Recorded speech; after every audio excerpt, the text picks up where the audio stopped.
my nephew Walker. Hi, Walker. Is his favorite movie, or at least it was until he discovered Gremlins. But Walker, this one is for you. I've been telling you for the last 3 years that we're going to cover this movie on our show. Yeah. Walker's not old enough to have a job yet. Walker's not old enough to be one of our patrons, but I think he will be in a few years. So thank you, Walker. Thank you, Walker. And we're going to talk about the Kevin Bacon and, I promised it, Fred Ward in Tremors.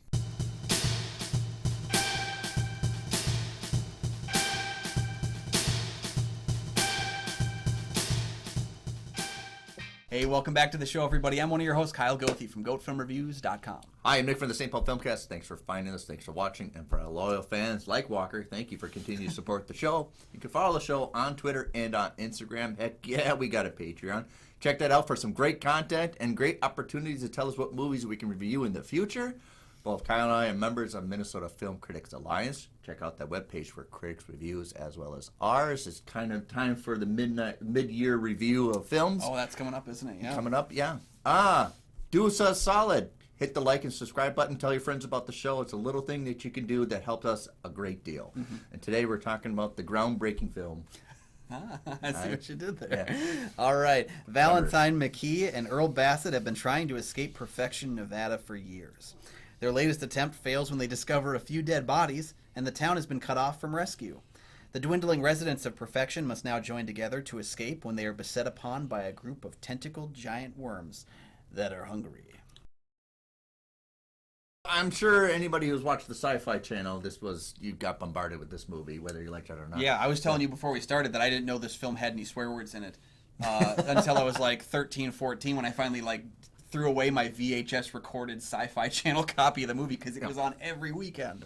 So this one didn't really do good at the box office. Actually show a movie like this in January because released in January 1990.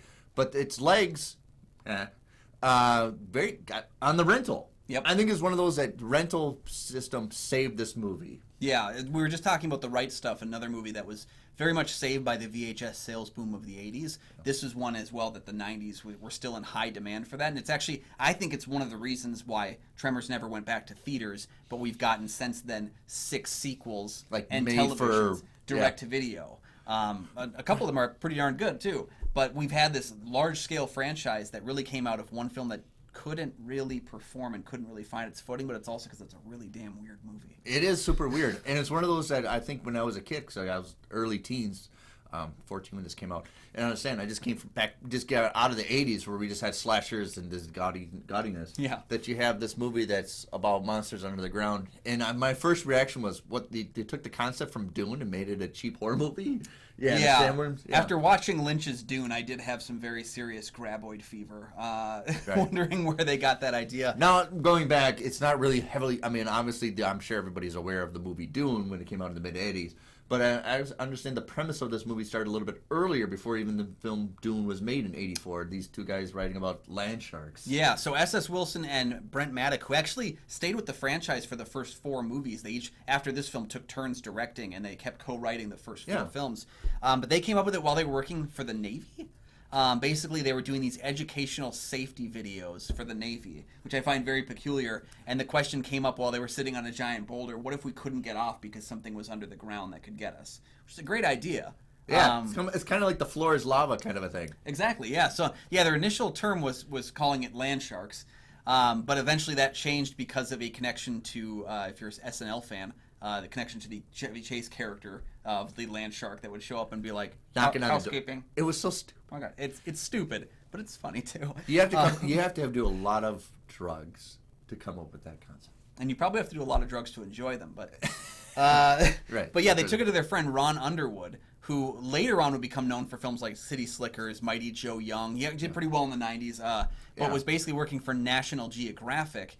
And had a bit of a zoology background, so they took it to him because they thought he could help us kind of figure out how this all works, and that was kind of where the idea came from. There's been actually a lot of talk about people that were inspired by Tremors going on to do work with animals and such like that, because they are always peculiar about how this creature would have worked. There's a great poster online actually that has an anatomy of a graboid that they've actually cut it open and they show where its stomachs are and stuff like that. I thought it's very fascinating. So you went really far more you went far more detailed than I thought you did making this movie. Yeah.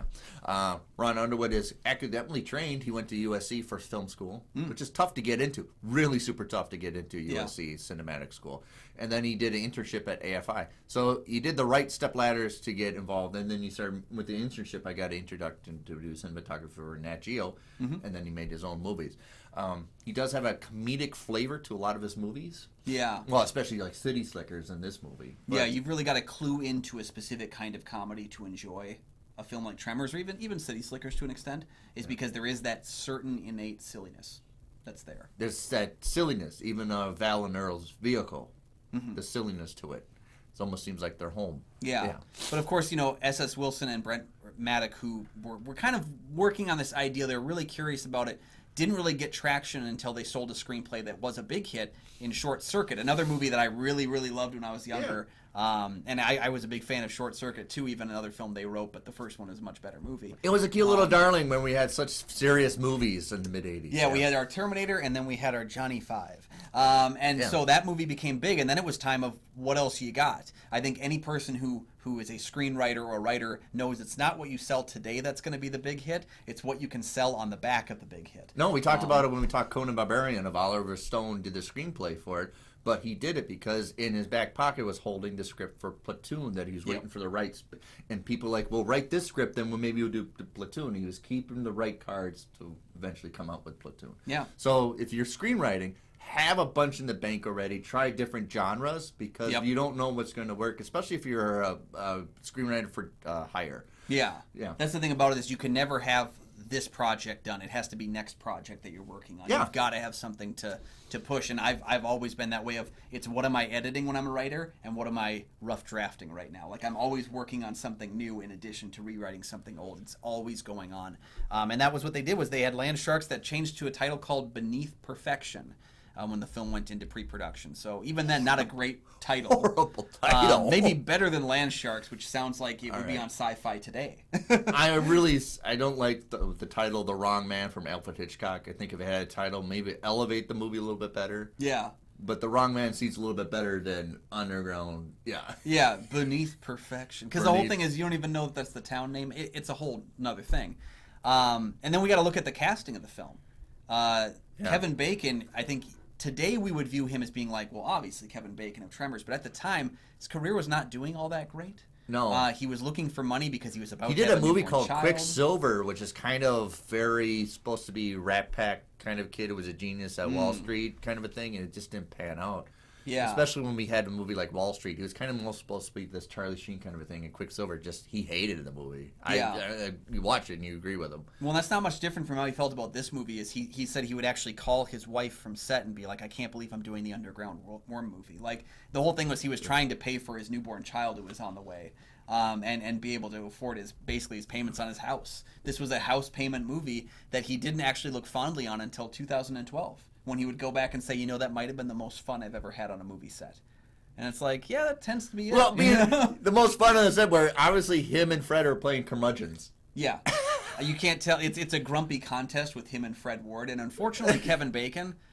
You're not going to win, the master, You're not going to win being grumpy with Fred Ward. Yeah, right. And of course, next to him is Fred Ward, a guy who I always felt like he played younger than how he actually was. He always played with this kind of enthusiasm. But we talked about how he was just in The Right Stuff a couple years prior, playing Gus Grissom. Another thing where the age was not actually correct to what Gus Grissom would have been, but he plays Earl. And I love that we don't talk enough about the bromance of these two characters. We didn't have that word back then in the early 90s. But yeah, it's definitely like they're in for it's them together against the world. Yeah.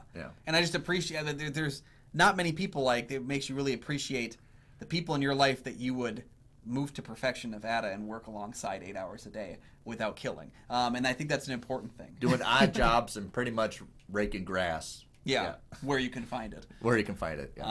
So you have those two in the film. We also had someone named Finn Carter who played Rhonda. She was our female role in the film. She took over and kind of going to be playing the love interest. And I appreciate that they never really zhuzhed her up. Oh. She was always played down. She had stuff on her nose, her weird hat, her hair was all frazzled. Well, you got that little girl who's a little bit younger than I am, who was in Jurassic Park. Yep, Ariana Richards in the That's film. her name. Yeah, who would actually return to the Tremors franchise. She was in the third film as well. So God, you know all about this. I know a lot about Tremors, baby. All right, so rounding up, you got weird casting selection here. It's one of those that stand out. You have Michael Gross and Reba McEntire, which... Yeah. For me, and being a kid in the 80s, we understand he's the great family dad and Family Ties. Yeah. And then he does a complete opposite, which took me back, being a teenager, like, this is him?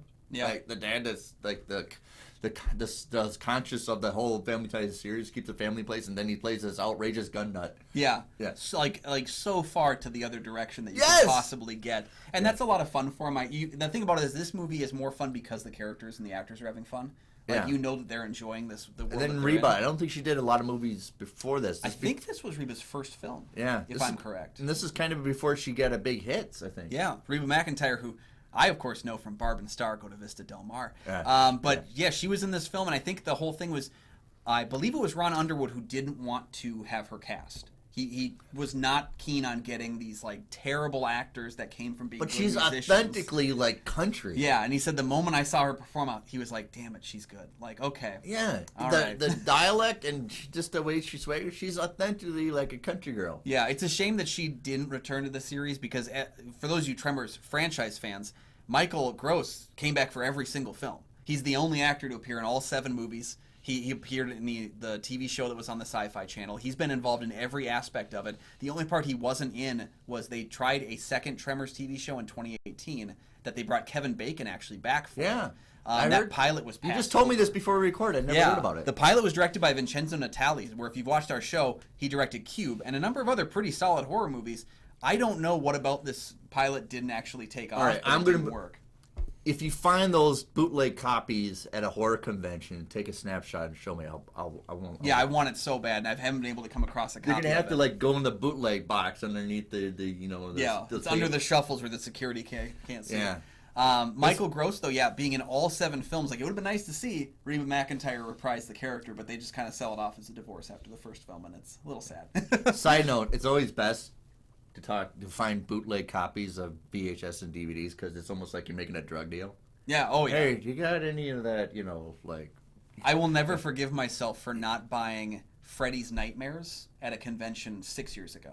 It was the complete It's kind of series. like buying a drug deal. Yeah. I'm over here behind the curtain, and And it's like I should have bought it, but I just assumed it would eventually make itself to DVD, and I don't think it ever is going to. So I'm disappointed by that. But yeah, yeah, that's why we go to cons, horror cons. You can find the Pretty guy much. that has all those VHSs that you didn't. Yeah. Yeah, exactly. Yeah. All right, so Tremors kind of started kind of a joke. People were making fun of it, kind of like this is ridiculous, it's stupid. Obviously, the reference of Dune at the time, and it's kind of divorced itself from all that because I think kids that were in their early teens kind of gravitated toward it. It wasn't Yeah. made for adults, and it's one of those things of movies finds its audience, and I think it's one of those accolades like the grown-ups, you're not ready for this, but your kids are going to love it. Yeah. And the kids and kids and kids and after this are going to love it. Well, there was some smart decision making too, and I think that's part of it is that when you make a film, you don't really know what that film's going to be. It's not until you get into the editing room and you look at the absolute mess of content you've shot and all these shots and all these sequences that you really try to figure out what your movie is. And this movie had, in the script and in the finished product, there was 20 uses of the F word. This film was going to get an R rating, but not for violence. It was going to get one for language. And I think the smartest choice they ever could have made was we can get away with one. And so they have one in there, and then they cut all the other ones out. And you can actually see a little bit of dubbing done with that, but I think it's passable because the fact is this movie would never have worked as an R-rated film. It just would not have crossed over. Because you're right, it's all the people that saw it when they were kids on the Sci-Fi Channel or rented the VHSs with their friends at their sleepovers and just carried with it that weight. And I think that's why the franchise is still running to this day. And also, you don't have anybody that's really, other than the annoying kid, that you just want to punch in the face for doing Cry Wolf. Yeah. But it seems like all the guys in all the cast and characters have this adolescent mentality. I don't think any of them really have grown up, developed. So I think kids obviously attracted to, they see a sense of themselves in this movie. Yeah. because I don't think any of the grown-ups are really acting like grown-ups either. Yeah, well, it goes back to kind of... And it's not a disdain for them, but at this, yeah. You have to make certain choices when you do anything comedy-related, when you do a genre mix, and I think the important thing is they never really make fun of the graboids. They never really make fun of the monster. That is treated with all seriousness. It's the characters themselves that are goofy and silly, and I think that sells the seriousness of the monsters, is because everybody else is so over the top. No, the Burbs show that formula works. Yeah, exactly. And then, and that's why I think actually a lot of people maybe fell off in the third Tremors film. They introduced like an evolutionary thing where they can fly.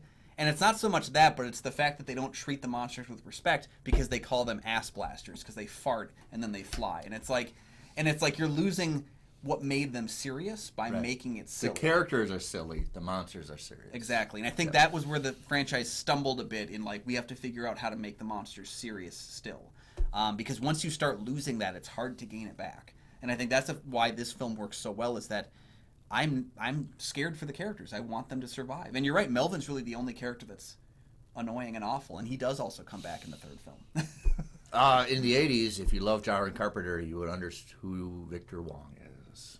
Yeah, I forgot to mention Victor Wong when we were talking about cast, but... Yeah. He's not really the punchline. He's not really a gag. Even for a character, he's there just to provide... What's going on here? Right. Yeah, he's one of those, we don't have enough for the character to do, so we're going to get a really solid character actor who can do more with that dialogue than anyone else can. Yeah. It's a really smart thing if you're casting a large ensemble piece like this, is you're going to have your stars, of course, but then you need to have Who's running the shop? Well, we don't have anything for that guy. We'll just get Victor. He'll put something in there. Yeah, because to be honest... Victor Wong was, of course he was in Big Trouble? Oh, yeah. He was in Big Trouble. Yeah. And then he was also, I actually think he's great in Prince of Darkness. Yeah. He serves almost no purpose in that film except to just heighten the scares. Intensity. Yeah. And he does a great job. He chews that scenery and that dialogue, and that's what he does here as well. One of the most underrated John Carpenter movies. He's done a lot of great movies. But it should be part of his conversations. I'm going to write that down. We're doing that one soon. Prince of Darkness is fantastic, But so I think that's all the background I have. Yeah. Any other thing before we jump into the review? No, 100% on location. Oh, yeah, there's two sets. In the whole film, and it's Gummer's basement, and it's the shop, and everything else is outside. I think that's fantastic. Yeah. Yeah. But up next, we are going to break down our thoughts, our official thoughts. Do we really love Tremors? I'm going to say right now, this movie plays better as a matinee than a night movie. Yeah. I think this is a far more kind of a Sunday afternoon fun in the movie theater or even a rental than you watching a 7 p.m. horror movie. Yeah, that's true. And again, that's probably maybe goes back to that why Sci-Fi Channel would play it constantly as an afternoon movie. Because again, like the kids are watching in the afternoon. Not every kid could stay up late and sneak away and watch Tales from the Crypt like I could as a kid. Yeah. You had to really get in. And I don't think they're making it new what they're getting. And we talked about the background. I don't know if the final product is going to be working. But when I make my movies, we don't know what the finished end's going to be. I really don't know. We know we want to make good movies, but my God, we're going to have fun doing it. Yep. And sometimes making an awful movie is far more fun than making a good movie. Exactly. And it looks like they had a lot. You can see they had some fun on the set. Yeah, the energy of the film is kind of what I gravitate to the most. There's some silliness, there's some stupidity. There's certain elements of it I never really caught to the graboid name as a thing. I thought that was, again, kind of making fun of the monster instead of taking the monster seriously. But the energy of the film and the excitement. I've watched this movie, and I kid not, probably at least 50 times. Because when you're the right age for that, right? When you're a kid and you connect with something, you watch it on a loop. And so I'm hoping my parents didn't get tired of having this on in the background. But I watched this movie so many times as a kid. Yeah. And I've come to appreciate it more as I've grown up. It's etched in your brain. It's part of your DNA now. Yeah, and it's kind of like when you do that, you almost grow up and kind of start to judge, like, was I wrong? Was this movie really stupid and awful when I was a kid and I just liked it? And then you kind of realize, no. They were clued into something. They really figured out an energy to the film. The one thing I've always, this is when I initially watched it, and then I still think about it. The one scene that really seals the deal is the trench scene. And it's when they go in the cement trenching and the land monster hit, Oh, he hits the brick. Yeah, and they go and dig him out and stuff. Yeah. Yeah. But you get far more understanding of what the monster is and how to defeat him without saying anything. Yeah. And you know what's going to, but they're not, they're clever. They realize there's buildings, but you understand they're not all that clever that we can make man-made structures to defeat them. Yeah. Yeah. Yeah, I appreciate that scene a lot. You understand their vulnerability because monsters have to have a weak point. They can't be like Apocalypse and X-Men. They're always there's no way to defeat them. They're so powerful. Yeah. You have to find some way that they can't live forever. Yeah, it's exactly like the argument of like how difficult it is to make a Superman film, because when you OP a character, on the good side of that, it's hard to find a weakness for Superman. On the bad side, when they're the villains, it's also hard to even have like hope that there's a possibility, and I think that's true. But even the simplicity, you can tell there was a lot of Jaws in this movie. Both, I think, in Victor Wan's character's death, because he kind of thrashes about as they're pulling him under. It's very Quint-like. But I also think, too, with the idea of we're not going to show the monster until we're really ready. Because I do think this would have been tough to really just have. Like, if you had the Graboid, like, crawling on the surface, it would look stupid. But it's only those little moments where you see him kind of burst up. He goes silly, but not too silly. Yep. You have one of their lampreys stuck on your truck. Yeah. I love, again, the constant building of information. Like, we've seen the monster now, but is that really just the monster, or is that a tongue? Then you get really dissected into the yuckiness. You don't go the thing yuckiness. You don't go overboard with it. Yeah. Like, you just got enough where the kids are like, I don't want to watch this part. Yeah, I used to watch that splat at the end of the film quite a few times. Right, yeah. But yeah, I agree with you. It's certainly a case of building onto it. I love how, like, with that action scene when you pointed out, as they're running and you see the little, like, fence posts pull over one at a time, so you get the constant sense of where the creature is. It's just really clever filmmaking of, we probably can't afford to show the monster the whole time, so let's do the smart thing and just make him a presence. And it's also really clever writing characters. Honestly, probably those people, you hire good actors because they can bring things to what's not in the script. Yep. And chemistry works everywhere, even with like Michael Gross's character interacting with everybody else. So you know what he is, but yeah, you understand their chemistry. I understand Earl and Val have a history together. I don't know. They've probably been like Dumb and Dumber. They've been best friends since first grade. Yeah. They kind of get off on pissing each other off, which I think all the best friends kind of do. But when you have such great characters, that's why even when you have like the second Tremors film and you lose Kevin Bacon, I think the second one still works almost as much, maybe a little bit more, because you still have Fred Ward, you still have Michael Gross in the film, and those characters were written so well in the first film that they carry over, and the film is still exciting. When you lose Fred Ward and you get Michael Gross in all those sequels, it's only because he was written so well in the first movie that he is successful in playing that character through every single sequel. Because they're just well-rounded characters that you want to spend time with. And so you overlook a little bit of the silliness, Yeah. And then you have, I like a movie where the females are smarter than males. You have the seismologist, and you have Reuben McIntyre's character, even the little girl, all smarter than the dudes. Yeah. I also, to play off that, I like it when the monsters are smarter than the humans. Like, I don't know if I really ever clued in and noticed this before, but I didn't appreciate the power of the scene when they're riding away in the truck bed. And they're all going out, and then the Graboids come forward and actually set a trap for them. They actually dig a hole where the thing goes in. I never really thought about it in my head about how clever the monster would have to be like, they're heading this way, let's make something for them. And again, it works. We attribute these characters to these monsters. Right. It's good writing when your brain filled in the blanks to what you're showing. You're not questioning how could this giant worm have thought about that. And how nobody's ever seen them before. Yeah. Right. Well, I appreciate that too, because there was the ideas, they had written down these ideas of where did they come from, and they decided to throw that in as speculative dialogue instead of actually explain it. Are there aliens that crashed down and they just burrowed, or what the hell? Yeah, because I guess there was the studio wanted them to film a scene with an earthquake, I think it was, that released the monsters, and they said, well, I think they filled it, but they were like, this doesn't work, and it's kind of like Night of the Living Dead. Night of the Living Dead hints at where the zombie outbreak comes from, but it never states it doesn't tell you what if it's a virus or anything. Yeah, it seems like the characters in that film assume it's a crashed spacecraft, but they never really explain it. In all the other sequels, they never explain where those monsters come from. They're just here. Well, I think the whole overall scope of Tremors is you have everybody that's off the grid. There's no way of outside communication. Yep. As well as the monsters. There's no way outside, they're stuck in their little habitat. Yeah.